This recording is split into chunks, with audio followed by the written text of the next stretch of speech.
कभी सोचा है कि जितना हमें लगता है हम जानते हैं, उससे कहीं ज्यादा चीजें हमसे छुपी हुई हैं? हम इस दुनिया में जीते हैं एक इल्यूजन के साथ, इल्यूजन ऑफ अंडरस्टैंडिंग, कि हम सब जानते हैं, या कम से कम एक एक दिन सब कुछ जान लेंगे। पर सच तो यह है कि सबसे ज्यादा चीजें अभी भी अनआंसर्ड हैं, और ये अनआंसर्ड चीजें खुद में एक सुकून भी हैं और एक रेस्टलेसनेस भी। आज रात तुम और मैं मिलके उन्हीं अनसॉल्व्ड साइंटिफिक मिस्ट्रीज के बारे में बात करेंगे, जो ना सिर्फ साइंस को चैलेंज करती हैं, बल्कि तुम्हारे और मेरे एग्जिस्टेंस को भी क्वेश्चन कर देती हैं। पर इस जर्नी का आगाज एक कहानी से करते हैं। थोड़ा विराम, म्यूजिक धीरे से चलता रहता है। एक जंगल के बीच एक आदमी खड़ा था। उसके पास एक कंपास था, पर डायरेक्शन कोई नहीं। हर तरफ सिर्फ पेड़, हवा और एक अजीब सी खामोशी थी। उसे लग रहा था कि उसने सब कुछ खो दिया है। पर तभी उसने देखा, एक पत्ता हिल रहा था बिना हवा के। उसने सोचा, क्या यह कोई सिग्नल है? क्या मुझे कुछ दिख रहा है जो बाकी लोग नहीं देख पाते? बस दोस्तों, उस आदमी की तरह हम भी इस यूनिवर्स के जंगल में हैं। हमारे पास थियोरीज हैं, टूल्स हैं, लेकिन डायरेक्शन, वो सिर्फ मिस्ट्री है। और वही मिस्ट्री ही तो हमें जिंदा रखती है। विराम, धीमी सांसों की आवाज। जब हम छोटे थे तब हम सब क्यूरियस होते थे, ये क्या है, वो कैसे होता है। पर बड़े होते होते हमने ये मान लिया कि कुछ चीजें बस होती हैं, कि दुनिया काफी समझ आ गई है। लेकिन सच तो यह है कि जितनी गहराई से तुम किसी चीज को एक्सप्लोर करते हो, उतनी ही बड़ी मिस्ट्री बन जाती है। साइंस हमेशा इवॉल्व होती रहती है। हर नए आंसर के बाद दो नए क्वेश्चंस उठ जाते हैं, और कभी कभी तो लगता है कि आंसर्स सिर्फ इल्यूजन्स हैं, जो हमें सुकून देने के लिए बनाए गए हैं। पर असली रियलिटी वो अब भी हमसे दूर है, शायद हमेशा रहेगी। बैकग्राउंड म्यूजिक में सटल बदलाव, मिस्टीरियस सिंथ लेयर्स शुरू होती हैं। इस सीरीज में हम कुछ ऐसे सवालों के बारे में बात करेंगे जो सिर्फ अनआंसर्ड नहीं है, बल्कि उनका होना ही हमें डिस्टर्ब करता है, और स्ट्रेंजली सूद भी करता है। ऐसा लगता है जैसे ये मिस्ट्रीज सिर्फ समझने के लिए नहीं, महसूस करने के लिए होती हैं। क्या तुमने कभी सोचा है कि टाइम क्या होता है? क्या वो बहता है या स्टैटिक है? या फिर ये तुम कौन हो? तुम्हारा कॉन्शियसनेस कहां से आता है? क्या हम अकेले हैं इस यूनिवर्स में? और अगर हां, तो क्यों? और अगर नहीं, तो बाकी सब लोग कहां हैं? ये वो क्वेश्चंस हैं जिनके जवाब देने से ज्यादा उनके उठने से ही कुछ अजीब सा लगता है, जैसे कुछ अंदर से हिल गया हो, जैसे कोई पुरानी याद ढूंढ रही हो तुम्हारी अटेंशन को, किसी भूले हुए सपने की तरह। धीमी गहरी सांस। तो आज रात इस वीडियो में हम एक्सप्लोर करेंगे 30 ऐसे अनसॉल्व्ड साइंटिफिक मिस्ट्रीज जो तुम्हें चैलेंज करेंगी, कंफ्यूज भी करेंगी, लेकिन साथ ही एक सुकून भी देंगी, जैसे किसी ने तुम्हारे कान में धीरे से कुछ कहा हो, एक whisper from the edge of knowing. और सबसे पहले एक बात समझना जरूरी है, ये मिस्ट्रीज सिर्फ साइंटिस्ट्स के लिए नहीं है, ये सभी के लिए हैं, तुम्हारे लिए भी, मेरे लिए भी। क्योंकि इनमें छुपी होती है एक ट्रूथ कि हम सब सीकर्स हैं, हम सब रास्तों में भटक रहे हैं, और कभी कभी भटकना ही सबसे ब्यूटीफुल एक्सपीरियंस होता है। तुम सोच रहे होगे, ये सब सुनने से मुझे नींद कैसे आएगी? तो मैं कहना चाहूंगा, क्योंकि इन्हीं क्वेश्चंस में एक ऐसा साइलेंस छुपा होता है जो लाउड थॉट्स को शांत कर देता है। जब तुम किसी मिस्ट्री को डीपली फील करते हो, तुम्हारा दिमाग चिल्लाता नहीं, बल्कि चुप हो जाता है, क्योंकि वो जानता है कुछ चीजें बियॉन्ड अंडरस्टैंडिंग होती हैं। और वही रियलाइजेशन एक स्ट्रेंज पीस लाती है। अब जब तुम अपने बिस्तर में हो, आंखें धीरे से बंद कर रहे हो, तो मैं चाहूंगा कि तुम्हारा इमेजिनेशन स्लोली एक्सपैंड हो। पिक्चर करो एक वास्ट एम्प्टी स्पेस जहां सिर्फ तुम हो और कुछ फ्लोटिंग क्वेश्चंस जो तुमसे कुछ नहीं मांग रहे, सिर्फ तुम्हारे साथ रहना चाहते हैं। ये जर्नी एक बेड टाइम स्टोरी नहीं, एक कॉस्मिक ललबाई है। अब हर सेगमेंट में हम कुछ नए पजल्स एक्सप्लोर करेंगे, कुछ ऐसे पजल्स जो नेचर ने रखे हैं हमारे लिए, जैसे किसी एंशिएंट सिविलाइजेशन ने फ्यूचर के लिए छोड़ दिए हों एनक्रिप्टेड मैसेजेस। हम बात करेंगे डार्क मैटर की, उस इनविजिबल चीज के बारे में जो पूरे यूनिवर्स को जोड़ के रखती है पर दिखती नहीं। हम एक्सप्लोर करेंगे टाइम के इल्यूजन्स, कॉन्शियसनेस की मेज और स्पेस के सीक्रेट्स जो कभी शायद सिर्फ ड्रीम्स में खुलते हैं। हर मिस्ट्री एक नई लेयर खोलेगी, तुम्हारे माइंड की भी और इस यूनिवर्स की भी। और अगर तुम सो गए इस बीच में तो शायद तुम्हारे ड्रीम्स तुम्हें उन जगहों तक ले जाएं जहां हम अभी तक नहीं पहुंच पाए। बैकग्राउंड धीरे से और सॉफ्ट एम्बियंट ड्रोन में फेड होता है। तो तैयार हो जाओ एक slow, quite yet powerful adventure के लिए। ना आंसर्स मिलेंगे, ना क्वेश्चंस पूरे होंगे, सिर्फ एक जर्नी होगी विस्पर्स के साथ across the edge of the known. Let your mind relax, let your breath slow down. और अब चलो हम पहली मिस्ट्री की तरफ चलते हैं।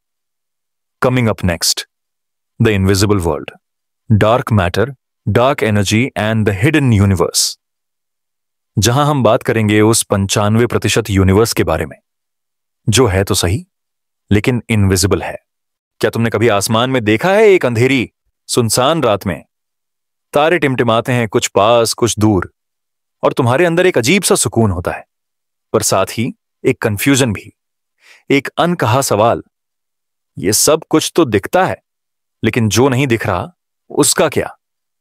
ये सेगमेंट उसी जो नहीं दिख रहा की कहानी है। आज हम बात करेंगे उस यूनिवर्स के बारे में जो तुम्हारी आंखों के सामने नहीं लेकिन फिर भी हर जगह है। डार्क मैटर, डार्क एनर्जी, वो सब कुछ जो विजिबल नहीं पर एसेंशियल है। ऐसा कुछ जो हमारे आसपास भी है और हमारे अंदर भी। शायद आज तुम और मैं मिलकर यूनिवर्स के सबसे बड़े मिस्ट्री जोन्स में घुसेंगे, उन जगहों में जहां रोशनी नहीं जा सकती लेकिन जहां सबसे ज्यादा वजन है। Brief pause, music shifts into deeper ambient drone. शुरू करते हैं एक थॉट से। सोचो तुम एक म्यूजियम में हो जहां सब कुछ एंशिएंट है, पुरानी पेंटिंग्स, स्कल्पचर्स और टूल्स। तुम देख रहे हो एक खाली फ्रेम, फ्रेम के अंदर कुछ नहीं है पर नीचे लिखा है the most important artifact in this gallery. तुम कंफ्यूज हो जाते हो, खाली फ्रेम में क्या इंपॉर्टेंट हो सकता है? म्यूजियम का गाइड धीरे से कहता है जो तुम नहीं देख रहे वही सबसे इंपॉर्टेंट है। इसी तरह यूनिवर्स का भी एक खाली फ्रेम है जिसे हम कहते हैं डार्क मैटर और डार्क एनर्जी। तो समझने के लिए कि ये क्या है, एक बार हमारी अंडरस्टैंडिंग ऑफ द यूनिवर्स देखते हैं। हम सब कुछ देख के समझने की आदत में जीते हैं। हम सोचते हैं जो हमारी आंखों को दिखता है वही रियल है। प्लैनेट्स, स्टार्स, गैलेक्सीज, ये सब हम देख सकते हैं। तो लगता है कि यूनिवर्स का पूरा वजन यही सब चीजों से बनता होगा। पर जब साइंटिस्ट्स ने गैलेक्सीज के मोशन का स्टडी किया, जैसे उनका घूमना, उनकी speed, they found something really strange. Galaxies उस स्पीड से घूम रही थीं जो थ्योरी के अनुसार पॉसिबल नहीं थी। जैसे कोई हिडन फोर्स उन्हें खींच रहा हो, एक इनविजिबल ग्लू जो उन्हें संभाल के रखता हो। ये ग्लू दोस्तों है डार्क मैटर। नाम में ही एक मिस्ट्री है। डार्क मतलब अंधेरा, अननोन। हम इसे डायरेक्टली डिटेक्ट नहीं कर सकते। ना लाइट ऑब्जॉर्ब करता है, ना रिफ्लेक्ट, ना एमिट, बस एग्जिस्ट करता है और ग्रेविटी के थ्रू अपना असर छोड़ता है। सोचो अगर आज तुम्हारे आसपास की चीजों का वजन सिर्फ दिखाई देने वाली चीजों से नहीं बल्कि एक इनविजिबल मटेरियल से भी होता, तो क्या तुम दुनिया को वैसा ही देखते जैसे अब देखते हो? यूनिवर्स का लगभग 27% डार्क मैटर से बना है। और सुनो, जो तुम देख सकते हो लाइक स्टार्स, प्लैनेट्स, तुम खुद, मैं, ये सब मिलकर सिर्फ 5% बनता है। बस 5%। बाकी का क्या? बाकी का फ्रेंड्स, वो है और भी ज्यादा अजीब डार्क एनर्जी। इसका नाम सुनते ही लगता है जैसे कोई साई-फाई फिल्म का एलिमेंट हो, पर ये रियल है। एटलीस्ट हम मान के चलते हैं कि ये रियल है। ये एक एनर्जी है जो यूनिवर्स के एक्सपेंशन को एक्सेलरेट करती है। हां, तुमने सही सुना, एक्सेलरेट। जैसे कोई कॉस्मिक ब्रेक की जगह एक्सेलरेटर दबा रहा हो। नॉर्मल एक्सपेक्टेशन थी कि बिग बैंग के बाद यूनिवर्स धीरे धीरे कूल होगा और शायद कंट्रैक्शन शुरू हो जाएगी, बट नहीं, हमें मिला कुछ और। एक इनविजिबल फोर्स जो सब कुछ दूर ले जा रही है और तेज कर रही है, जैसे कोई जाइंट बलून हो जिसे कोई अनदेखा हाथ इन्फ्लेट कर रहा हो, पर हम वो हाथ नहीं देख सकते। ये डार्क एनर्जी यूनिवर्स का 68% है। सो टेक्निकली हम सब मिलके एक बहुत छोटी सी दुनिया में जी रहे हैं जहां सब कुछ विजिबल है पर सब कुछ रियल नहीं। Long pause, deep inhale like sound, music softens again. Imagine करो एक पजल बोर्ड जिसमें 100 पीसेस हों। तुमने सिर्फ 5 पीस फिट किए हैं और बाकी 95 मिसिंग हैं, पर तुम फिर भी समझने की कोशिश कर रहे हो कि इमेज क्या बनेगा। यह वही फीलिंग है जब साइंटिस्ट्स डार्क मैटर और डार्क एनर्जी के बारे में सोचते हैं। और तुम जानते हो, इस इनविजिबल मैटर के बिना गैलेक्सीज कोलैप्स हो जाती हैं, स्टार्स एक जगह पे टिक नहीं पाते, प्लैनेटरी मोशन अनस्टेबल हो जाता। इन शॉर्ट, तुम और मैं एग्जिस्ट ही नहीं करते। फिर भी ये सब कुछ इनविजिबल है। एक अजीब सी कॉन्ट्राडिक्शन है ना। जो सबसे ज्यादा जरूरी है वो सबसे ज्यादा हिडन है। इस थॉट में कुछ शांति है। जैसे तुम्हारी लाइफ में भी कुछ चीजें होती हैं जो दिखती नहीं पर एग्जिस्ट करती हैं, जैसे किसी का प्यार या दर्द या कोई ख्वाब जो तुमने कब का छोड़ दिया, लेकिन वो तुम्हारे सबकॉन्शियस में अब भी है। डार्क मैटर और डार्क एनर्जी सिर्फ साइंटिफिक पजल्स नहीं है, ये मेटाफर्स भी हैं। For all the things we feel but can't see. सब कुछ हमेशा विजिबल नहीं होता पर फिर भी मीनिंगफुल होता है। कभी कभी यह भी लगता है कि यूनिवर्स ने जानबूझ के ये इनविजिबल कंपोनेंट्स बनाए हैं ताकि हम सीखें not everything worth knowing is visible. तो अब सोचो, तुम अपने बिस्तर में हो, एक लंबी थका देने वाली दिन के बाद तुम्हारा दिमाग शांत हो रहा है और एक थॉट तुम्हारे अंदर घूम रहा है कि तुम जिस दुनिया में जी रहे हो उसका 95% हिस्सा तुमसे छुपा हुआ है। इस रियलाइजेशन में एक अजीब सी नींद छुपी होती है, जैसे तुम जानते हो कि तुम सब कुछ जानकर भी इग्नोरेंट हो। और वो इग्नोरेंस स्ट्रेंजली कंफर्टिंग है। Background music be calm, dream like, spacious. अगली बार जब तुम रात में तारे देखना तो एक बार सोचना, तुम जो देख रहे हो वो सिर्फ एक आउटलाइन है। रियल कैनवास उस आउटलाइन के पीछे छुपा हुआ है। ये कैनवास, ये अनसीन मास, ये इनविजिबल एनर्जी, ये सब कुछ कह रही है वे तुमसे, मैं हूं पर मैं छुपी हूं। तुम मुझे कभी डायरेक्टली नहीं देख पाओगे पर मैं तुम्हारे एग्जिस्टेंस का बेसिस हूं। तो तुम्हारे थॉट्स भी शायद वैसे ही हैं। कुछ तुम्हारे अंदर है जो तुम्हें चला रहा है, जो तुम्हें शेप कर रहा है, पर जो तुम कभी आइडेंटिफाई नहीं कर सकते। और ये सब इतना ही रियल है जितना तुम हो। Let's take a moment to just feel that. Close your eyes, breathe in, breathe out. क्या तुम्हें लगता है तुम सब कुछ जानते हो? या अब तुम्हें लगता है सब कुछ तो शायद हमेशा अननोन ही रहेगा?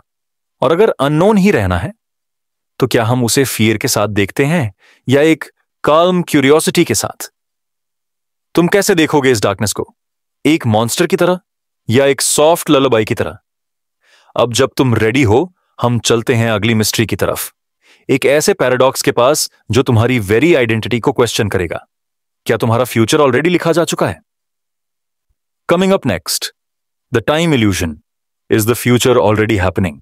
सोचो तुम एक ट्रेन में बैठे हो, बाहर सब कुछ तेज घूम रहा है, पेड़, फील्ड्स, लोग, बिल्डिंग्स। तुम विंडो से देखते हो पर तुम्हारे अंदर सब कुछ स्लो है, जैसे वक्त किसी और ही स्पीड से चल रहा हो। और फिर एक थॉट आता है, वक्त क्या होता है? क्या मैं इस ट्रेन की स्पीड पे कंट्रोल रखता हूं या मैं सिर्फ एक पैसेंजर हूं जो बस देख रहा है? आज हम बात करेंगे एक ऐसे कॉन्सेप्ट की जो तुम्हारे एग्जिस्टेंस का सबसे फंडामेंटल पार्ट है पर सबसे मिसअंडरस्टूड भी। टाइम। टाइम यानी समय। हर सेकंड तुम्हारी लाइफ में फ्लो करता है। तुम उसे फील करते हो, प्लान करते हो, रिग्रेट करते हो या मिस करते हो। हम कहते हैं पास्ट, प्रेजेंट, फ्यूचर, जैसे ये 3 अलग अलग बॉक्सेस हों। जैसे प्रेजेंट एक नैरो ब्रिज हो जिसके एक तरफ यादें हैं और दूसरी तरफ उम्मीदें। पर क्या वक्त वैसे ही फ्लो करता है जैसे तुम महसूस करते हो? या ये सिर्फ एक इल्यूजन है, एक माया जिसे तुम्हारा दिमाग ही तुम्हारे लिए पेंट करता है? साइंस के कुछ सबसे ब्रिलियंट माइंड्स कहते हैं फ्यूचर ऑलरेडी हो चुका है। Slight music shift, more space, मोर डेप्थ। ये आइडिया पहली बार आइंस्टाइन के टाइम पे सीरियसली डिस्कस होने लगा। आइंस्टाइन ने जब अपना स्पेशल थियरी ऑफ रिलेटिविटी दिया तो एक नया आइडिया आया कि टाइम और स्पेस अलग नहीं है, दोनों मिलकर बनाते हैं एक फैब्रिक, स्पेस टाइम। और इस फैब्रिक में टाइम कोई फ्लोइंग रिवर नहीं है, बल्कि एक फ्रोजन लैंडस्केप है, जैसे एक आइस स्कल्पचर जिसमें हर सेकंड, हर मोमेंट ऑलरेडी एग्जिस्ट करता है, एक जगह पे, एक कोऑर्डिनेट पे। सोचो, जैसे तुम एक फोटो एल्बम देख रहे हो। हर फोटो एक मोमेंट है, तुम्हारा बचपन, स्कूल का दिन, किसी का लास्ट गुड बाय, कोई हैप्पी बर्थडे, सब कुछ एक साथ एग्जिस्ट करता है। तुम सिर्फ एक फोटो पे फोकस करते हो, पर एल्बम तो कंप्लीट है। आइंस्टाइन की थ्योरी के मुताबिक पास्ट, प्रेजेंट और फ्यूचर सब एक साथ एग्जिस्ट करते हैं। तुम सिर्फ उनमें से एक मोमेंट को करंटली फील कर रहे हो, पर बाकी सब भी वही हैं, तुम्हारे आसपास, अनसीन, साइलेंट, वेटिंग। ये आइडिया ना सिर्फ अनसेटलिंग है, बल्कि फिलोसॉफिकल भी है। अगर फ्यूचर ऑलरेडी एग्जिस्ट करता है, तो क्या हमारे पास फ्री विल है, या सब कुछ पहले से लिखा जा चुका है? यही है ब्लॉक यूनिवर्स थ्योरी, जहां तुम्हारा पूरा जीवन, तुम्हारे हर डिसीजन, हर मुस्कान, हर आंसू एक फिक्स्ड स्ट्रक्चर है, लाइक अ स्कल्पचर ऑलरेडी कार्व्ड। तुम सिर्फ एक ऑब्जर्वर हो, जो स्लोली उस स्कल्पचर के अराउंड वॉक कर रहा है, हर एंगल देखते हुए। और इस थ्योरी के साथ आती है एक स्ट्रेंज पीस और एक स्ट्रेंज फियर। पीस इसलिए क्योंकि अगर सब कुछ ऑलरेडी फिक्स्ड है, तो तुम्हारी चिंता का कोई मतलब नहीं। तुम्हें जो मिलना है वो मिलेगा। तुम्हारा हार्ट ब्रेक, तुम्हारी सक्सेस, तुम्हारी लास्ट ब्रेथ, सब उस सेम स्कल्पचर में है। तुम सिर्फ फील कर रहे हो जो ऑलरेडी लिखा गया था। फियर इसलिए क्योंकि अगर सब कुछ लिखा है, तो तुम कुछ बदल नहीं सकते। तुम्हारे चॉइसेस शायद इल्यूजन्स हैं। तुम्हें लगता है तुम डिसाइड कर रहे हो, पर तुम्हारा दिमाग सिर्फ एक प्री रिटन स्क्रिप्ट फॉलो कर रहा है। पर क्या यह सच में हो सकता है? साइंस के कई एक्सपेरिमेंट्स ने टाइम के नेचर को एक्सप्लोर किया है। एक फेमस एग्जांपल है delayed choice quantum eraser experiment, जहां एक पार्टिकल का बिहेवियर पास्ट में चेंज हो गया depending on a future measurement. जैसे टाइम का एरो उल्टा हो गया हो, जैसे कल को तुम्हारा आज कंट्रोल कर रहा हो। यह सिर्फ थ्योरी नहीं, एक्चुअल लैब एक्सपेरिमेंट्स हैं, जहां टाइम सिर्फ एक डायरेक्शन में नहीं, बल्कि दोनों तरफ मूव करता दिखता है, एटलीस्ट क्वांटम लेवल पे। और क्वांटम वर्ल्ड तो वैसे भी एक अजीब दुनिया है, जहां पार्टिकल्स एक साथ मल्टीपल प्लेसेस पे हो सकते हैं, जहां ऑब्जर्वेशन रियलिटी को चेंज कर देता है, और जहां सर्टेनिटी सिर्फ एक इल्यूजन है। तो जब ये सब होता है माइक्रोस्कोपिक लेवल पे, तो क्या ये मैक्रोस्कोपिक यानी तुम्हारे लाइफ के लेवल पे भी होता है? क्या तुम्हारे फ्यूचर एक्शंस तुम्हारे प्रेजेंट थॉट्स को सटली इन्फ्लुएंस कर रहे हैं? सोचो, तुमने कभी कभी किसी जगह जाने का प्लान बनाया बिना किसी रीजन के, और वहां कोई अनएक्सपेक्टेड इवेंट हुआ जो तुम्हारी लाइफ बदल गया। तब तुमने सोचा, लगता है मुझे अंदाजा था। पर शायद वो अंदाजा नहीं, बल्कि एक विस्पर था फ्रॉम द फ्यूचर। आज साइंस के कई रिसर्चर्स, फिजिसिस्ट्स और फिलोसोफर्स मान रहे हैं कि टाइम एक लाइनियर थिंग नहीं है। शायद टाइम सर्कुलर है, या शायद टाइम कोई रियल चीज ही नहीं, प्रेजेंट भी एक इल्यूजन है। तुम जब अभी के बारे में सोचते हो, तब तक वो मोमेंट ऑलरेडी पास बन चुका होता है। तुम कभी प्रेजेंट में एग्जिस्ट नहीं करते। तुम हमेशा या तो यादों में जीते हो या पॉसिबिलिटीज में। यही इल्यूजन तुम्हें कंट्रोल का एहसास देता है। तुम सोचते हो, मैं डिसाइड कर रहा हूं, पर तुम्हारा ब्रेन तो ऑलरेडी प्रोसेस कर चुका होता है डिसीजन। तुम सिर्फ उसका जस्टिफिकेशन क्रिएट करते हो। यह सब सुनकर तुम्हारा दिमाग शायद भाग रहा हो, लेकिन चलो उसे शांत करते हैं। Let's slow down, breathe in, breathe out. तुम एक ऐसे रियलिटी में हो जहां टाइम तुम्हारे दिमाग का क्रिएशन भी हो सकता है, और ये थॉट जैसे एक कॉस्मिक ललाबाई बन जाता है। सोचो, अगर तुम्हारा फ्यूचर ऑलरेडी हो चुका है, तो तुम उस पर स्ट्रेस क्यों करते हो? अगर तुम्हारा पास्ट हमेशा के लिए एग्जिस्ट करता रहेगा, तो तुम उसे दर्द का सोर्स क्यों बनाते हो? क्या होता अगर तुम टाइम को एक फ्रेंड की तरह ट्रीट करते, जो कभी सामने आता है, कभी छुप जाता है, लेकिन हमेशा तुम्हारे आसपास होता है? और क्या होता अगर तुम हर मोमेंट को उसके पूरे मिस्ट्री के साथ एक्सेप्ट करते, बिना उसे समझने की कोशिश किए? शायद इसी एक्सेप्टेंस में एक सुकून छुपा है। शायद इसी सुकून के साथ तुम सो सकते हो। Background, deep ambient tones, like slow breathing of the universe itself. अगली बार जब तुम घड़ी की टिक सुनो तो उसे स्ट्रेस मत लो। सोचना ये टिक एक रिमाइंडर है कि तुम एक आइस स्कल्पचर में जी रहे हो। हर सेकंड कार्व हो चुका है, हर ब्रेथ स्क्रिप्टेड है, तुम सिर्फ उसकी पोएट्री महसूस कर रहे हो, और ये पोएट्री इन्फिनिट है। तुम एक रिवर में नहीं बल्कि एक लाइब्रेरी में हो, जहां हर बुक तुम्हारी लाइफ के हर सेकंड को डिस्क्राइब करती है। तुम बस एक पेज पे हो, बाकी पेजेस उनका वक्त आएगा। अब आंखें बंद करो, फील करो वक्त का फ्लो। या शायद कभी सोचा है, जब तुम खुद को मैं कहते हो तो वो मैं कौन है? जब तुम अपनी आंखों से दुनिया देखते हो, जब तुम किसी खुशी या गम को फेल करते हो, तो वो फील कौन कर रहा है? क्या ये दिमाग है, क्या ये बॉडी है, या कोई और चीज? ये सेगमेंट एक ऐसी मिस्ट्री के बारे में है वसंत, जिसे साइंस अब तक सॉल्व नहीं कर पाया और शायद कभी कर भी ना पाए। इसका नाम है कॉन्शियसनेस। वो अजीब और सुकून भरी हलचल जो तुम्हारे होने का सबसे गहरा हिस्सा है, जो तुम हो पर जिसे तुम कभी देख नहीं सकते। सोचो, तुम्हारी बॉडी एक मशीन जैसे काम करती है। हार्ट पंप करता है, लंग्स हवा लेते हैं, मसल्स मूव करते हैं, ब्रेन न्यूरॉन्स फायर करता है। सब कुछ फिजिकल है, मेजरेबल है। पर एक सवाल हमेशा रहता है, ये कॉन्शियस एक्सपीरियंस कहां से आता है? जब तुम किसी सूरज के डूबते रंग को देखते हो, जब तुम किसी अपने को याद करते हो, जब तुम एक गीत को महसूस करते हो, तो वो महसूस करने वाला कौन है? साइंस इस पॉइंट तक फिजिकल चीजों को एक्सप्लेन कर पाई है। हम जानते हैं न्यूरॉन्स क्या होते हैं, सिनेप्सिस कैसे काम करते हैं, और ब्रेन का कौन सा एरिया कौन सी फंक्शन के लिए रिस्पॉन्सिबल है। पर जब बात आती है सेल्फ अवेयरनेस, तो हर थ्योरी फेल हो जाती है। तुम सो रहे हो, सपना देख रहे हो। सपने में तुम्हारे इमोशंस रियल होते हैं, विजुअल्स रियल होते हैं, पर तुम जानते हो वो सपना है। तो सपने को देखने वाला ऑब्जर्वर कौन है? क्या एक मशीन सपना देख सकती है? ये कॉनंड्रम, ये पहचान का जादू इसीलिए इतना डिस्टर्बिंग है, क्योंकि हम इसके बिना कुछ नहीं है और फिर भी हम इसे समझ नहीं सकते। ऐसे समझो, एक कैमरा दुनिया को देख सकता है, पर उसे फर्क नहीं पड़ता, उसके पास अवेयरनेस नहीं होती। पर तुम सिर्फ देखते नहीं, तुम महसूस करते हो।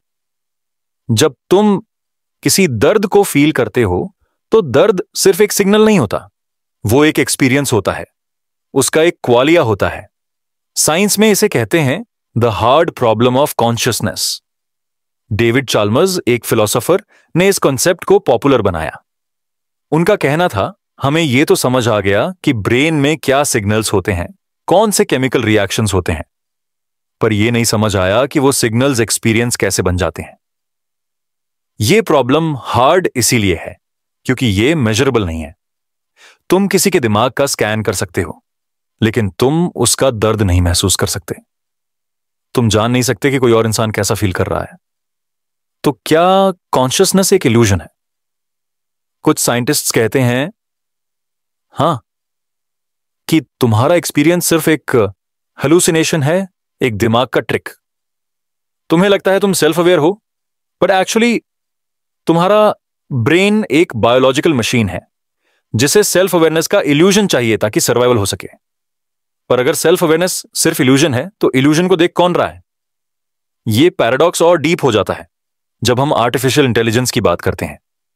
आज के रोबोट्स या चैटबॉट्स तुमसे बात कर लेते हैं, वो तुम्हारी बातों को समझ जाते हैं, जवाब देते हैं, पर क्या उन्हें एक्सपीरियंस होता है? क्या उनका मैं होता है? अगर नहीं, तो क्या उनमें कभी आ सकता है?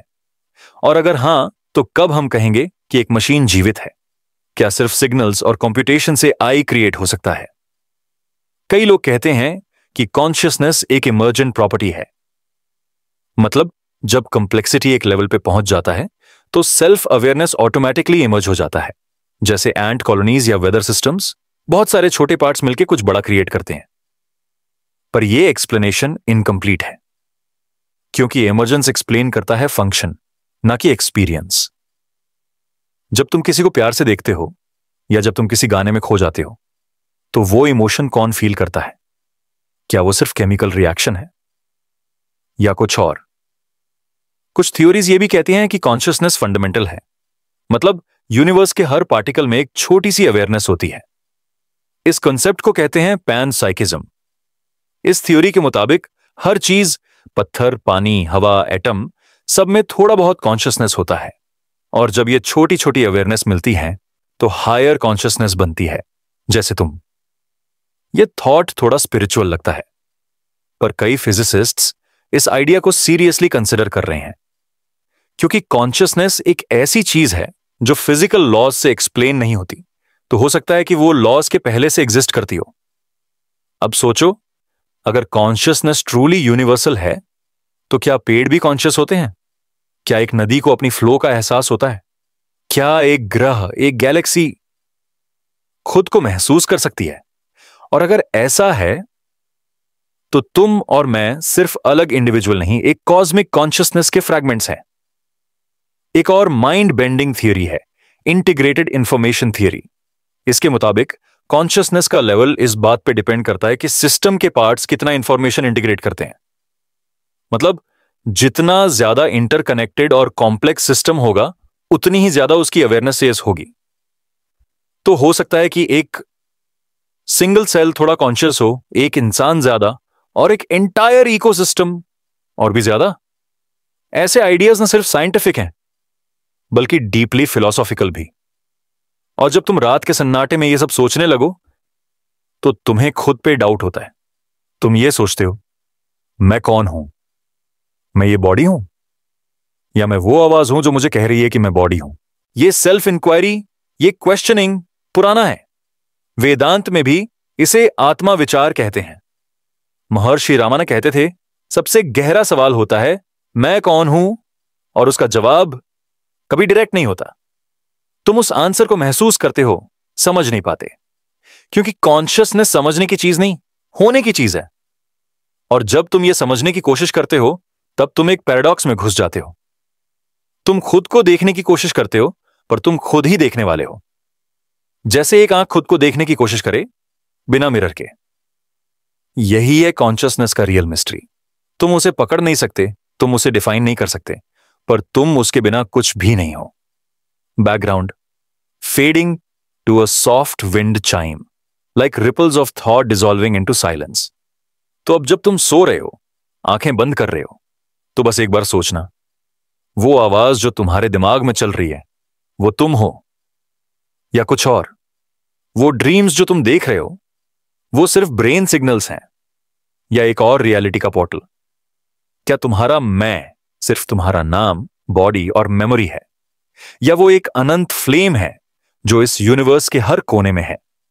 अगर कॉन्शियसनेस एक मिस्ट्री है तो क्या तुम खुद भी एक मिस्ट्री हो? Let this thought dissolve into your breath. Breathe in, breathe out, feel the awareness behind your breath. वही तुम हो और वो तुम नहीं हो। वक्त आया है कि तुम उस साइलेंस से मिलो जहां से ये आवाज उठती है। Sleep now softly. Coming up next, the quantum observer. Does reality need you to exist?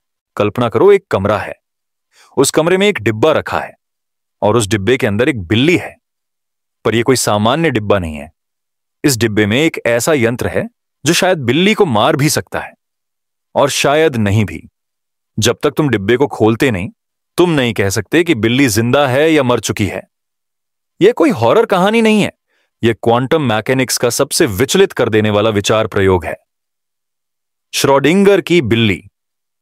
यह खंड तुम्हें एक ऐसे विचार में ले जाने वाला है जो वास्तविकता की संरचना को ही प्रश्न चिन्ह में डालता है। क्वांटम भौतिकी का वह पहलू जो कहता है कि जब तक कोई पर्यवेक्षक किसी चीज को देखता नहीं, वह चीज निश्चित रूप में होती ही नहीं। पर इसका मतलब क्या हुआ?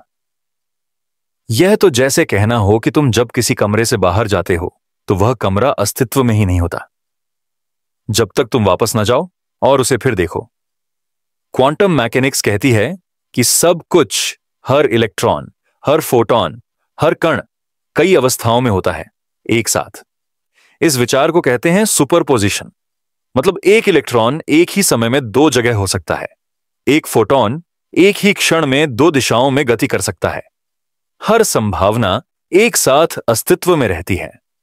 पर जैसे ही तुम उस कण को देखते हो, उसका तरंग जैसा व्यवहार समाप्त हो जाता है और वह एक एकल स्थिति में आ जाता है। इस प्रक्रिया को कहते हैं वेव फंक्शन कोलैप्स। और इसी बिंदु पर क्वांटम भौतिकी से एक और विचलित कर देने वाला प्रश्न उठता है।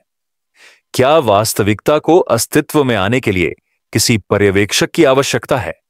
यानी जब तक कोई देख नहीं रहा, क्या चीजें निलंबित वास्तविकता में होती हैं? क्या तुम्हारी दुनिया तुम्हारी नजर से ही बनी है? थोड़ा ज्यादा हो गया? हां, यही तो मजा है। अब सोचो, अगर हर कण देखे जाने से पहले कई अवस्थाओं में होता है, तो क्या हर निर्णय तुम्हारे जीवन का भी सुपरपोजिशन में होता है? क्या तुम एक साथ कई संस्करणों में अस्तित्व में हो? एक जहां तुमने कॉफी बनाई, एक जहां चाय, एक जहां तुमने कॉल किया, एक जहां नहीं किया। क्वांटम भौतिकी सिर्फ सूक्ष्म स्तर तक सीमित नहीं है। उसके सिद्धांत अगर व्यापक स्तर पर भी लागू होते हैं तो हम एक मल्टीवर्स में जी रहे हैं। तुम्हारे अनगिनत संस्करण, अनगिनत जीवन, अनगिनत संभावनाएं, हर विकल्प एक नए ब्रह्मांड को जन्म देता है। पर सबसे ज्यादा विचलित करने वाला विचार यह है कि तुम्हारा देखना, तुम्हारा अवलोकन करना चीजों को आकार देता है। यह विचार सबसे पहले आया था एक प्रसिद्ध प्रयोग के माध्यम से, डबल स्लिट प्रयोग। एक स्क्रीन लो, उसके सामने एक पतला सा अवरोध जिसमें दो छोटी स्लिट्स हैं। अब अगर तुम एक फोटोन या एक इलेक्ट्रॉन को इन स्लिट्स की तरफ भेजो तो सैद्धांतिक रूप से वह सिर्फ एक स्लिट से जाएगा, है ना? पर जब तुम इस प्रयोग को बिना किसी पर्यवेक्षक के चलाते हो, सिर्फ डिटेक्टर को बंद करके, तब इलेक्ट्रॉन तरंग जैसा व्यवहार करता है। वह दोनों स्लिट्स से एक साथ जाता है और स्क्रीन पर इंटरफेरेंस पैटर्न बनाता है, जैसे एक समुद्र की लहर दो रास्तों से निकलकर टकरा रही हो। पर जैसे ही तुम डिटेक्टर ऑन करते हो, मतलब जैसे ही तुमने तय किया कि देखेंगे कि इलेक्ट्रॉन कौन से स्लिट से गया, इंटरफेरेंस पैटर्न समाप्त हो जाता है। इलेक्ट्रॉन सिर्फ एक स्लिट से जाता है, जैसे उसने तुम्हारे देखने से तय किया कि वह कौन सा रास्ता ले। सोचो, इलेक्ट्रॉन को यह कैसे पता चला कि तुम उसे देख रहे हो? क्या पदार्थ स्वयं जानता है कि उसे अवलोकन किया जा रहा है? क्या ब्रह्मांड स्वयं सचेत है? या तुम्हारा चैतन्य इतना शक्तिशाली है कि तुम सिर्फ देखकर वास्तविकता को कोलैप्स कर देते हो? ये विचार तुम्हें सिर्फ भौतिकी के स्तर पर नहीं ले जाते, ये तुम्हें अस्तित्व के उन कोनों में ले जाते हैं जहां तुम्हें लगता है कि हो सकता है तुम्हारा होना ही इस दुनिया को परिभाषित करता है। कई भौतिक विज्ञानी और दार्शनिक इस बिंदु पर विभाजित हो जाते हैं।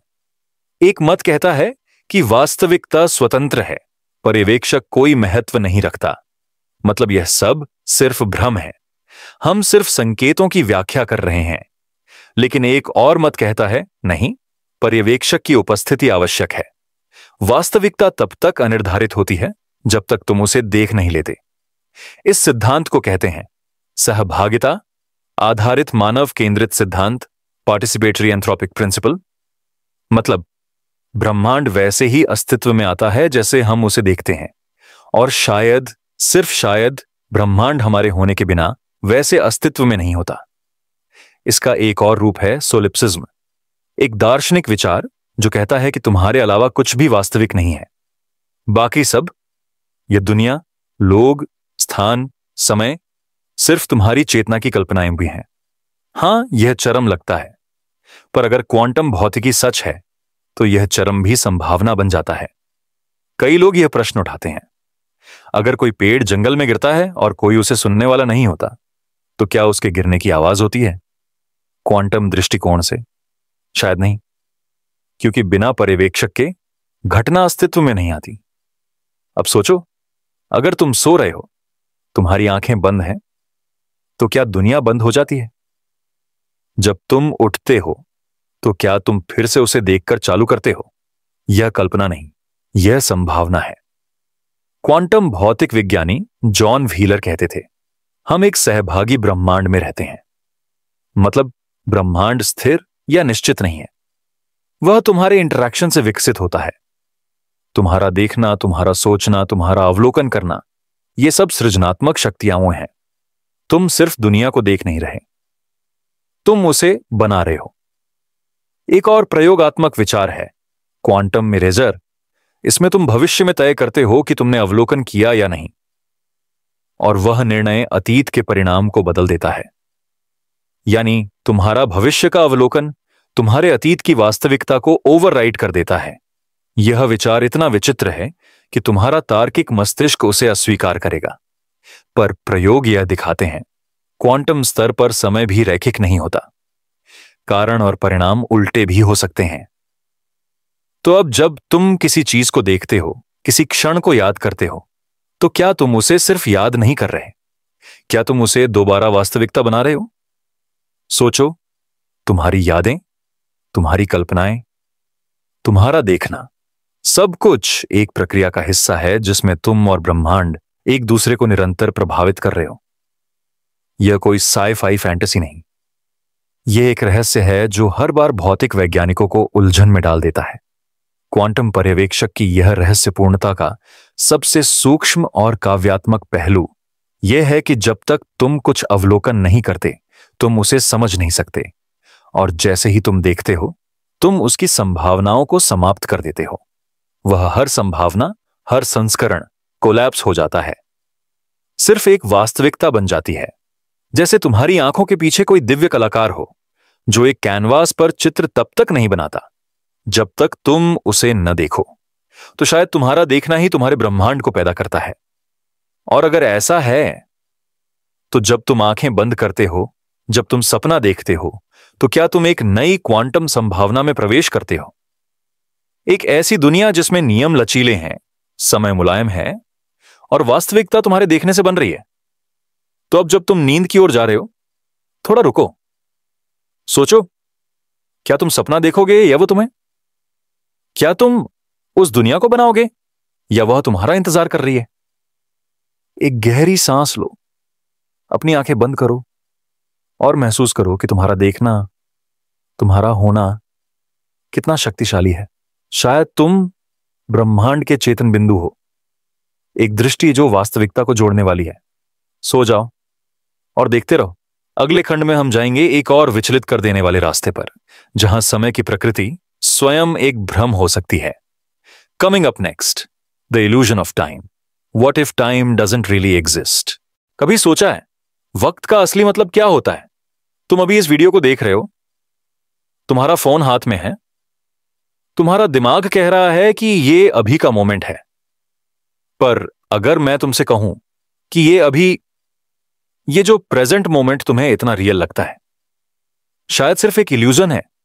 यह सेगमेंट एक ऐसे राज को खोलने वाला है जो वक्त से ज्यादा फैमिलियर और फिर भी सबसे ज्यादा अनजान है। हमें लगता है कि हम समय के साथ चल रहे हैं। एक पास्ट है जो गुजर गया, एक फ्यूचर है जो आने वाला है, और हम उसके बीच में प्रेजेंट के रास्ते से निकलते जा रहे हैं, जैसे किसी रिवर के फ्लो में एक छोटी सी बोट। लेकिन क्या यह फ्लो रियल है? अल्बर्ट आइंस्टीन ने एक बार कहा था, the distinction between past, present and future is only a स्टबर्नली persistent illusion. सोचो, अगर आइंस्टीन कह रहा है कि वक्त का बहना एक इल्यूजन है, तो क्या वक्त है ही नहीं?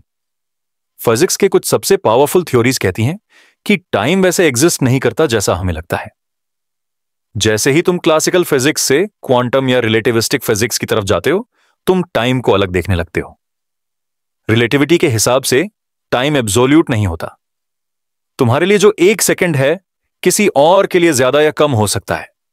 सिर्फ इस बात पे डिपेंड करता है कि तुम दोनों किस स्पीड से ट्रैवल कर रहे हो या किस ग्रेविटेशनल फील्ड में हो। यह थ्योरी तुम्हें ले जाती है एक कॉन्सेप्ट की तरफ, block universe. Block universe theory कहती है कि पास्ट, प्रेजेंट एंड फ्यूचर ये सब एक ही टाइम स्पेस फैब्रिक का पार्ट है। जैसे एक 3D क्यूब में हर डायमेंशन फिक्स्ड होती है, वैसे ही टाइम भी एक फिक्स्ड डायमेंशन है। हर मोमेंट, हर सेकंड, तुम्हारा बचपन, तुम्हारा आने वाला कल, सब कुछ एक ही ब्लॉक में ऑलरेडी एग्जिस्ट करता है। तुम्हारा चलना टाइम के फ्लो के साथ नहीं हो रहा, तुम बस उस ब्लॉक में एक पॉइंट पे हो। टाइम मूव नहीं करता, तुम मूव नहीं करते। बस तुम्हारा कॉन्शियसनेस एक इल्यूजन क्रिएट करता है, जिसे तुम कहते हो अभी। जैसे एक फिल्म रील में हर फ्रेम अलग होता है, लेकिन सारे फ्रेम्स एक ही रील में एक साथ होते हैं। तुम्हारा माइंड सिर्फ एक फ्रेम देख रहा है और तुम्हें लगता है कि मूवी चल रही है। लेकिन क्या सच में मूवी चल रही है? या सिर्फ तुम्हारे देखने से फ्रेम्स एक्टिवेट हो रहे हैं? क्वांटम फिजिक्स इस कंफ्यूजन को और गहरा बना देता है।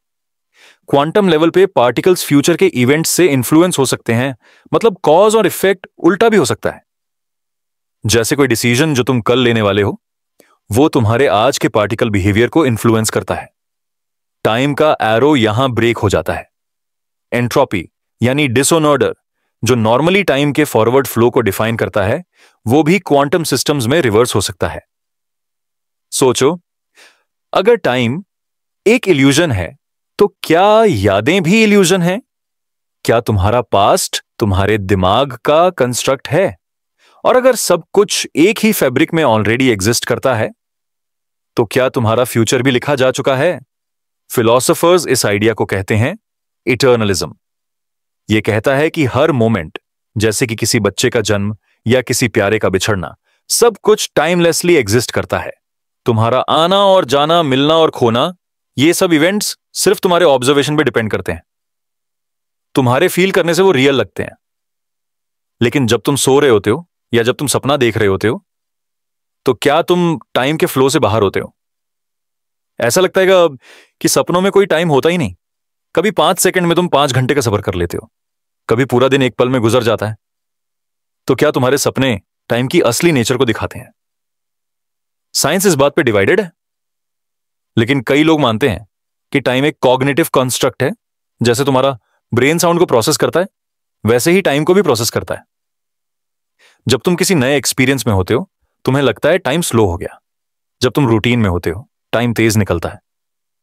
तो क्या टाइम तुम्हारा माइंड जनरेट करता है? बचपन में तुम्हें स्कूल का एक एक घंटा कितना लंबा लगता था, और अब एक हफ्ते का वीकेंड पल में खत्म हो जाता है। क्या वक्त बदला है? या तुम?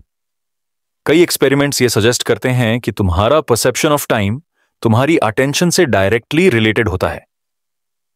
जितनी गहराई से तुम किसी मोमेंट में हो, उतनी देर तक वो मोमेंट स्ट्रेच होता है। तो क्या माइंडफुलनेस या ध्यान टाइम को स्लो कर सकता है? और अगर तुम पूरी तरह प्रेजेंट में हो, तो क्या तुम टाइम के फ्लो को रोक सकते हो? इस सोच को और गहरा बना देता है एक और disturbing idea, time symmetry. Physics के फंडामेंटल लॉज जैसे gravity, electromagnetism, even quantum mechanics, ये सब टाइम रिवर्सिबल हैं। मतलब अगर तुम इन लॉज को रिवर्स करो तो भी इक्वेशंस वर्क करती हैं। तो अगर फिजिक्स के लॉज को फर्क नहीं पड़ता कि टाइम आगे जा रहा है या पीछे, तो फिर हम क्यों सोचते हैं कि टाइम सिर्फ एक डायरेक्शन में फ्लो करता है? क्या हम सिर्फ अपनी मेमोरी के बेसिस पे टाइम का इल्यूजन बना रहे हैं? शायद तुम्हारा पास्ट सिर्फ इसलिए लगता है कि तुम्हारे पास उसका मेमोरी है। अगर किसी मोमेंट का कोई मेमोरी ना हो, तो क्या वो पास्ट में होता है? और क्या मेमोरी का होना ही तुम्हें टाइम का सेंस देता है? इस पॉइंट पे एक और कॉन्सेप्ट दिखाई देता है, क्रोनोस्टेसिस। ये एक न्यूरोलॉजिकल इल्यूजन है। जब तुम एक क्लॉक की तरफ अचानक देखते हो, तो उसकी सेकंड हैंड कुछ मिली सेकेंड्स के लिए रुकी हुई लगती है। असल में वो रुकी नहीं होती। तुम्हारा ब्रेन पहला मोमेंट आर्टिफिशियली एक्सटेंड कर देता है ताकि तुम्हें लगे कि सब कुछ कोहेरेंट है। यह बताता है कि टाइम परसेप्शन तुम्हारे ब्रेन का एक डेलिकेट कंस्ट्रक्ट है। एक और उदाहरण लो, जब तुम किसी एक्सीडेंट या शॉक मोमेंट में होते हो, तुम्हें लगता है टाइम स्लो हो गया, लेकिन एक्चुअल टाइम नहीं स्लो होता। तुम्हारा ब्रेन ज्यादा इंफॉर्मेशन एब्जॉर्ब करता है, इसीलिए तुम्हें लगता है कि वो मोमेंट स्ट्रेच हो गया। तो अगर तुम्हारा ब्रेन टाइम को क्रिएट करता है, तो क्या तुम्हें टाइम को स्टॉप करना भी आता है? क्या मेडिटेशन या डीप अवेयरनेस तुम्हें टाइम के इल्यूजन से बाहर निकाल सकता है? एंशिएंट इंडियन फिलॉसफीज वेदांता, संख्या और बुद्धिज्म ये कह चुके हैं कि काल या समय माया है, इल्यूजन है। इटर्नल नाउ ही एक सच है। ये एक जगह है जहां मॉडर्न साइंस और एंशिएंट विजडम मिलती है। शायद तुम्हारा पास्ट और फ्यूचर तुम्हारी अटेंशन के बिना एग्जिस्ट नहीं करते। सिर्फ अभी का मोमेंट रियल है, लेकिन आयरनी ये है कि जैसे ही तुम उस मोमेंट को पकड़ने की कोशिश करते हो, वो निकल जाता है, जैसे पानी को हाथों में पकड़ना चाहो। तो क्या सच में वक्त है भी, या हम सब बस एक टाइमलेस डांस में हैं, जहां तुम, मैं और ये पूरा यूनिवर्स एक ही शब्द में छुपा है, अभी? शायद इसीलिए सबसे गहरी नींद में तुम्हें टाइम का कुछ पता नहीं होता, क्योंकि शायद तुम तभी अपनी रियल स्टेट में होते हो। एक ऐसी स्टेट जहां पास्ट एंड फ्यूचर डिसॉल्व हो जाते हैं, जहां सिर्फ तुम हो और तुम्हारा होना। तो जब अगली बार तुम टाइम की कमी महसूस करो या वक्त के बारे में सोचो, तो एक पल के लिए रुको, सांस लो और सोचो, शायद तुम किसी रिवर में नहीं बल्कि एक मिरर में हो, जहां हर रिफ्लेक्शन, हर सेकंड तुम्हारा खुद से मिलना है। Take a moment, let time melt away. और अब तैयार हो जाओ अगले सेगमेंट के लिए, जहां ने हम बात करेंगे एक और ऐसे राज की जिसमें यूनिवर्स खुद ही शायद एक ब्रह्म भ्रम है, एक इल्यूजन, एक simulation. Coming up next, the simulation hypothesis, are we living inside a code.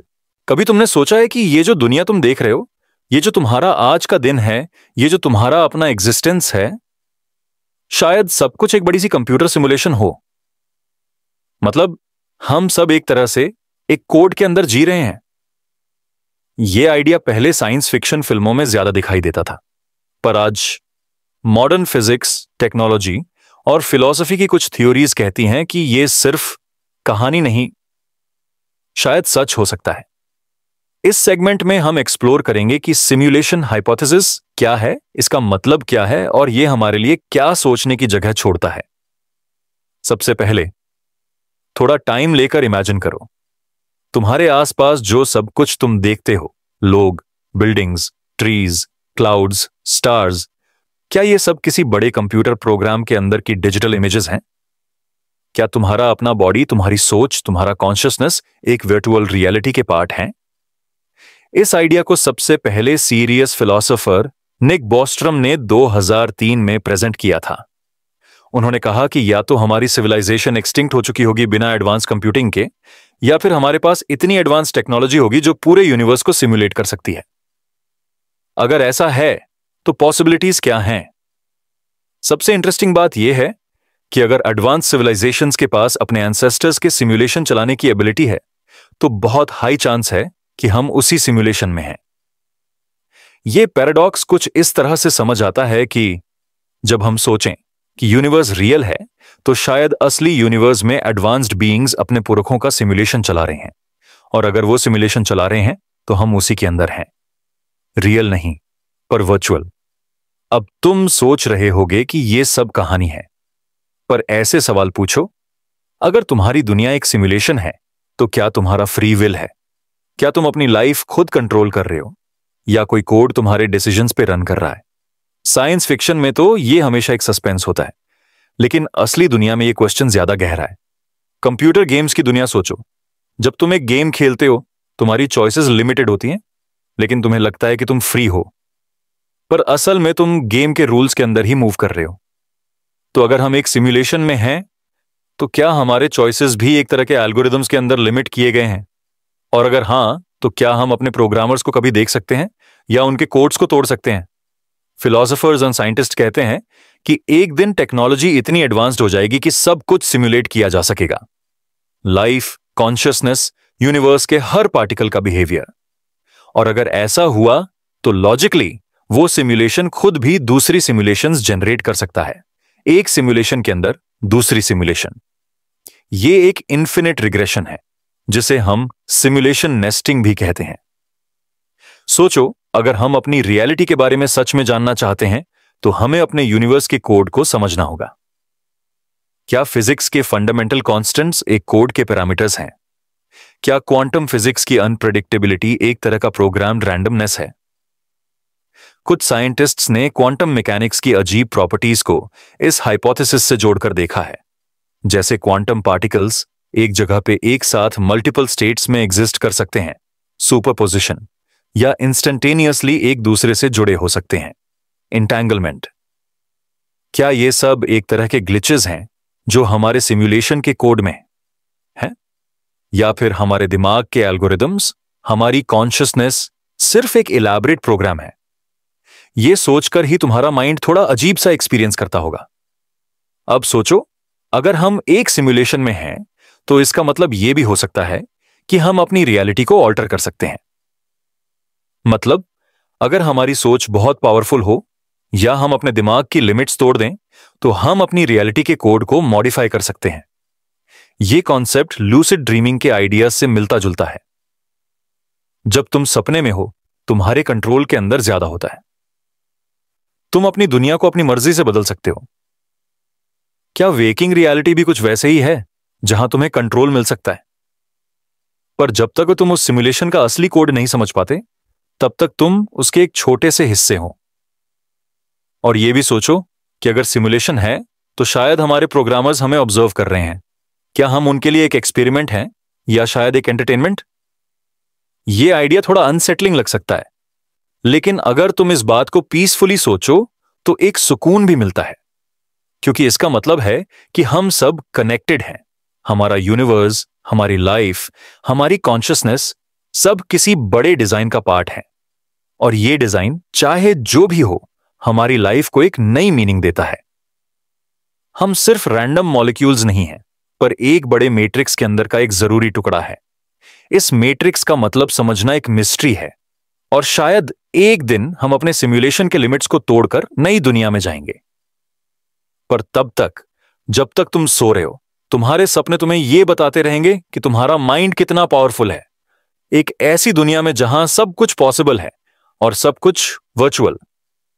इस सोच को मेडिटेट करते हुए थोड़ा अपनी सांसों पे ध्यान दो। सोचो कि तुम एक ऐसे सिमुलेशन में हो जहां तुम्हारे थॉट्स रियलिटी बन सकते हैं, और इस बात पर शांत हो जाओ कि तुम इस सिमुलेशन के एक प्यारे सफर पर हो। अगले सेगमेंट में हम एक और अनसॉल्व्ड साइंटिफिक मिस्ट्री को एक्सप्लोर करेंगे, जिसका नाम है the Fermi paradox. If aliens exist, where are they? क्या तुमने कभी सोचा है कि अगर यूनिवर्स में इतने सारे प्लैनेट्स हैं तो एडवांस्ड एलियन लाइफ क्यों नहीं मिलती? इस क्वेश्चन के जवाब तुम्हारे सोच को और गहराई देगा। अब थोड़ा आराम करो, सांसों को धीरे धीरे लेते जाओ और तैयार हो जाओ अगला राज सुनने के लिए। कभी रात को जब तुम आसमान की तरफ देखते हो तो हजारों सितारे तुम्हारे दिमाग में एक ही सवाल उठाते हैं। अगर इतने सारे तारे, इतने सारे प्लैनेट्स हैं, तो हम अकेले क्यों हैं? क्या एलियन जिंदगी कहीं और एग्जिस्ट करती है? पर अगर एग्जिस्ट करती है तो वो हमसे क्यों कांटेक्ट नहीं करते? क्यों वो हमें दिखाई नहीं देते? ये एक बहुत पुराना और दिलचस्पी से भरा हुआ सवाल है, जिसे हम कहते हैं फेरमी पैराडॉक्स। इस पैराडॉक्स का नाम पड़ा है फेमस फिजिसिस्ट एनरिको फेरमी के नाम पर, जिन्होंने एक बार कैजुअली कहा था, वेयर इज एवरीबॉडी? मतलब सब कहां है? इस सेगमेंट में हम फेरमी पैराडॉक्स को डीपली समझेंगे और एक्सप्लोर करेंगे कि क्यों हम अब तक किसी एडवांस्ड एलियन सिविलाइजेशन से मिल नहीं पाए, जब यूनिवर्स इतना बड़ा और पुराना है। सबसे पहले तो यह समझना जरूरी है कि हमारा यूनिवर्स बड़ा ही नहीं, बल्कि लगभग इन्फिनिट है। हमारे मिल्की वे गैलेक्सी में भी 100 अरब से ज्यादा स्टार्स हैं, और उनमें से कई स्टार्स के आसपास प्लैनेट्स हैं जहां जिंदगी डेवलप हो सकती है। और जब हम दूसरी गैलेक्सीज को देखें तो हमको पता चलता है कि तकरीबन 2 ट्रिलियन गैलेक्सीज हैं यूनिवर्स में। हर गैलेक्सी में बिलियंस ऑफ स्टार्स, और हर स्टार के आसपास कई प्लैनेट्स। मतलब इतने ज्यादा प्लैनेट्स जहां लाइफ के होने के चांसेस हैं कि सोचकर ही दिमाग घूम जाता है। तो लॉजिकली चांसेस बहुत हाई हैं कि एलियन लाइफ कहीं एग्जिस्ट करती होगी। हो सकता है कि उनमें से कुछ एडवांस्ड सिविलाइजेशंस भी हों जो हमारी टेक्नोलॉजी से कई गुना आगे हैं। पर पैराडॉक्स यह है कि हमने अब तक कोई भी कॉन्क्रीट एविडेंस नहीं देखा, ना कोई एलियन स्पेसक्राफ्ट, ना कोई सिग्नल, ना कोई क्लियर ट्रेस। यह कॉन्ट्रडिक्शन जो थ्योरी और ऑब्जर्वेशन के बीच है, उसको फेरमी पैराडॉक्स कहते हैं। इस पैराडॉक्स को समझने के लिए हमें थोड़ा सोचना पड़ेगा कि जिंदगी कैसे डेवलप होती है। आज हम जानते हैं कि जिंदगी शुरू होने के लिए कुछ बेसिक चीजें चाहिए। वाटर, कार्बन बेस्ड मॉलिक्यूल्स, एक स्टेबल एनर्जी सोर्स है। पर क्या हर प्लैनेट पर जिंदगी ऐसे ही नेचुरली डेवलप हो जाती है? क्या जिंदगी की शुरुआत एक रेयर इवेंट है या कॉमन? कई साइंटिस्ट्स कहते हैं कि जिंदगी यूनिवर्स में रेयर ही होती है। मतलब शायद अर्थ ही वो जगह है जहां परफेक्ट कंडीशंस ने जिंदगी को शुरू करने दिया। यह सोच थोड़ी डिप्रेसिंग लगती है, पर लॉजिकली पॉसिबल है। फिर भी अगर जिंदगी डेवलप हुई तो एडवांस सिविलाइजेशंस तक पहुंचने में टाइम लगता है। यूनिवर्स की एज लगभग 13.8 अरब साल है, और हमारा सोलर सिस्टम सिर्फ 4.5 अरब साल पुराना है। क्या हो सकता है कि कुछ सिविलाइजेशंस हमसे पहले एग्जिस्ट करती थीं, और फिर एक्सटिंक्ट हो गई, या फिर वो इतनी एडवांस्ड हैं कि हमें अपनी एग्जिस्टेंस का पता ही नहीं चलने देते। कई थ्योरीज इसी बात को समझाने की कोशिश करती हैं। एक फेमस आइडिया है द ग्रेट फिल्टर का।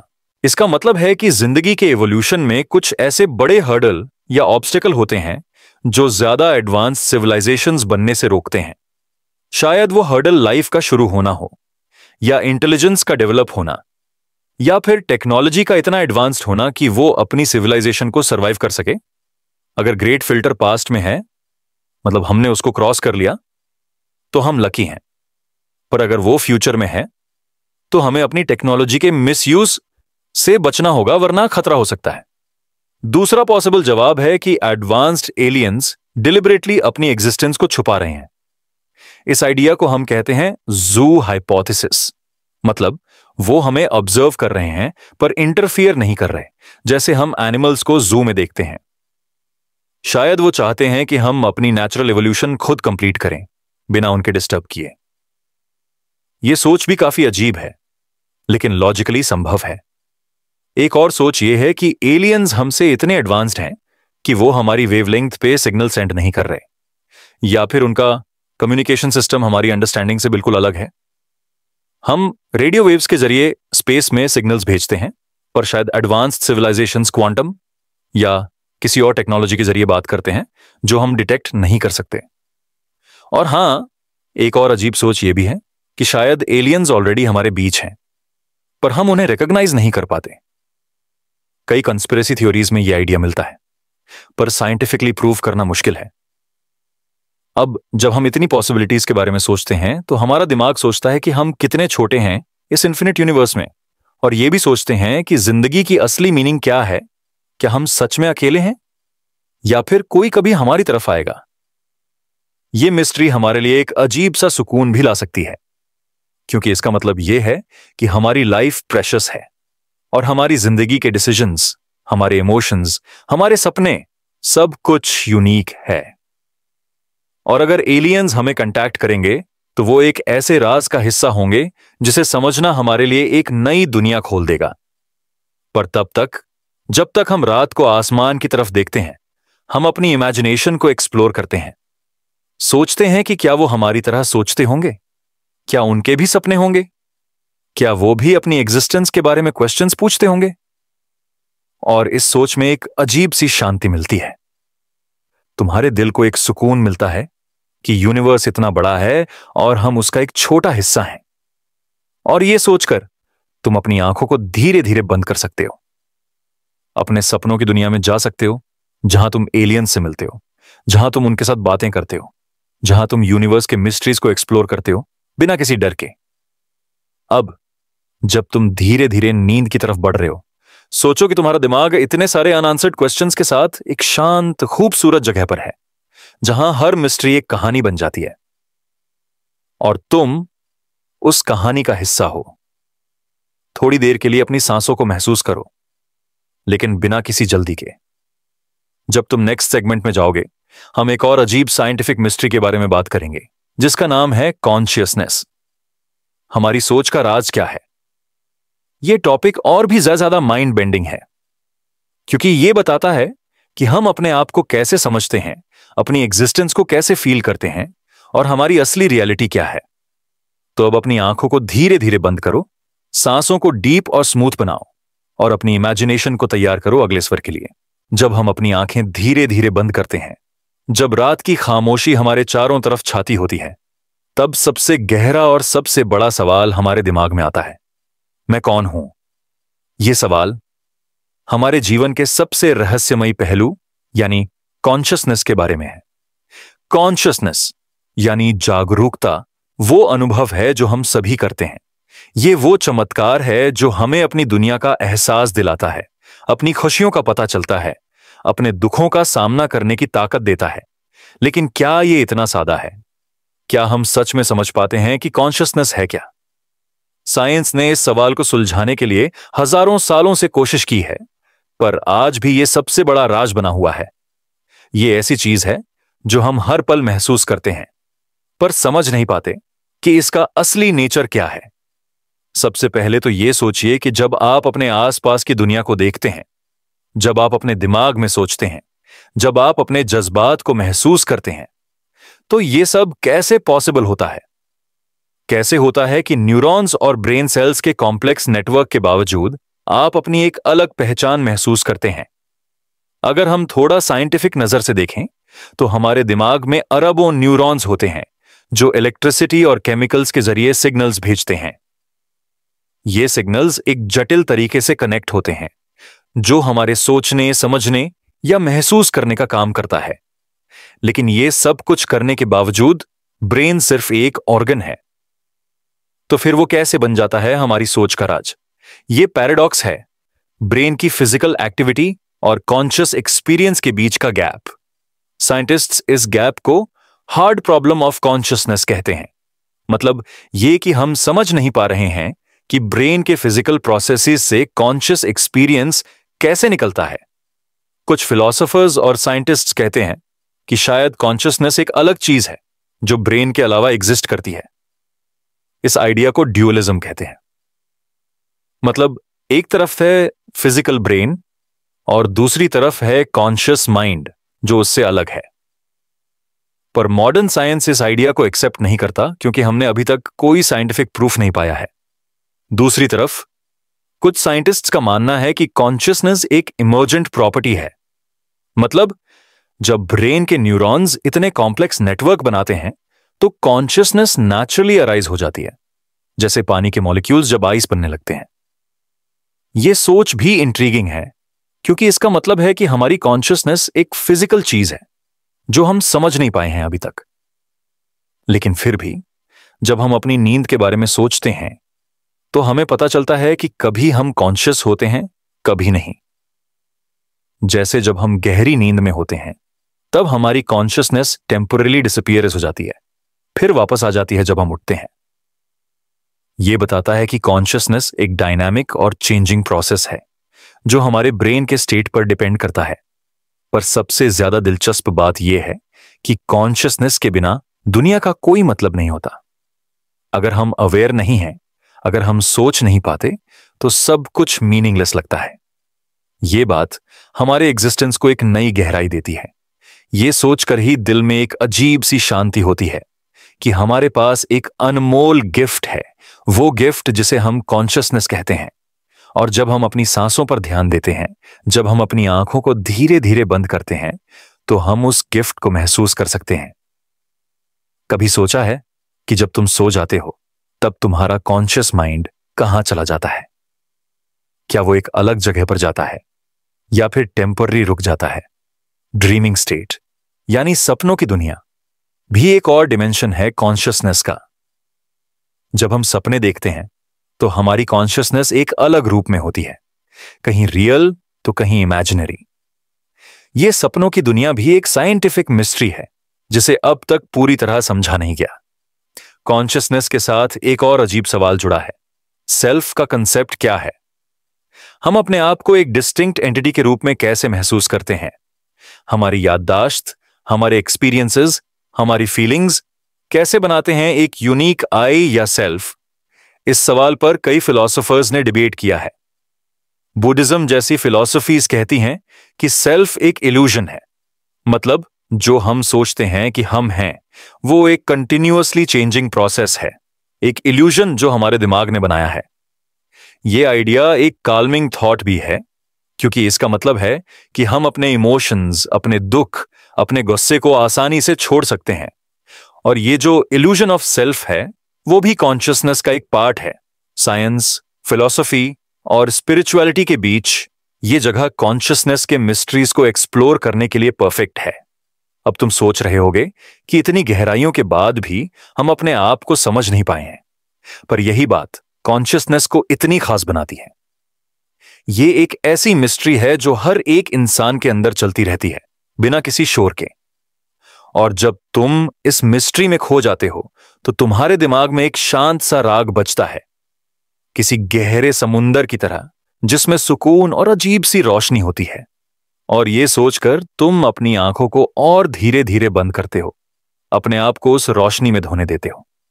थोड़ी देर के लिए अपनी सांसों को फील करते हो।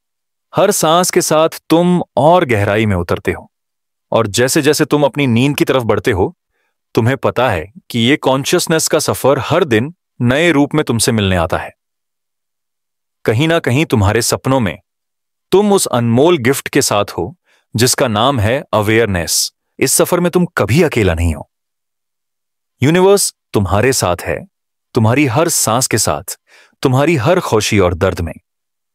और जब तुम अंधेरे में अपने आप को महसूस करते हो, तब तुम्हारा दिमाग एक अजीब सी शांति में होता है, ऐसी शांति जो तुम्हें आगे के सपनों में लेकर जाती है।